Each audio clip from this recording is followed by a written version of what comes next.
Sir Julius is more than familiar with the effects tight national economic conditions can have on any pending election. He is also fully aware what many people might think about his ability to recontest and another term in office. Generally speaking, we are now dealing with an educated population. It's not the same. It's a sobering realization that this next election will see candidates and political parties getting creative to convince a more educated voting population.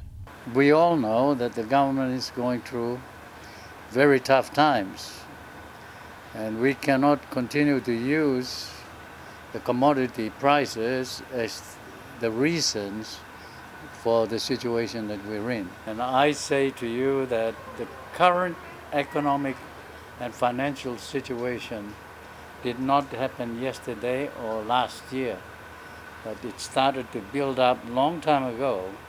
National politics aside, if there is one level of government that the New Ireland governor is sure of, it is that the political strategy for New Ireland will focus more on getting people involved in meeting the aspirations of the Malagan Declaration.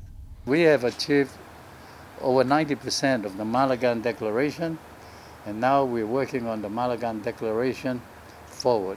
Getting the people of New Ireland to aspire to a greater, more autonomous province has previously been too lofty a concept for the average New Islander to appreciate. But Sir Julius believes New Ireland is ready to sustain itself. We have been interacting with the national government for the last 4 years.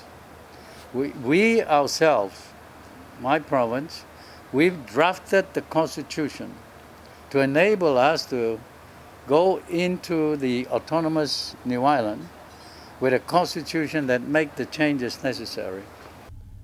There are several sticky points in Sir Julius's plans for New Ireland: the ratification of amendments he has suggested to the Mining Act, and, as Sir Julius rightly points out, the amendments will not just benefit New Ireland alone. I want to transfer wealth away from the state into the hands of the people. That's why before Parliament, which the government never entertained,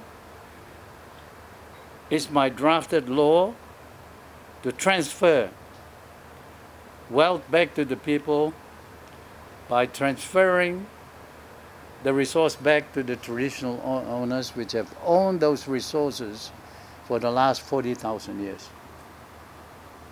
If there is one thing that Sir Julius and all other intending candidates can be guaranteed of meeting in next year's polls, it is a more informed and better educated voting population with higher levels of expectations of its elected leaders. Neville Choi, National, MTV News.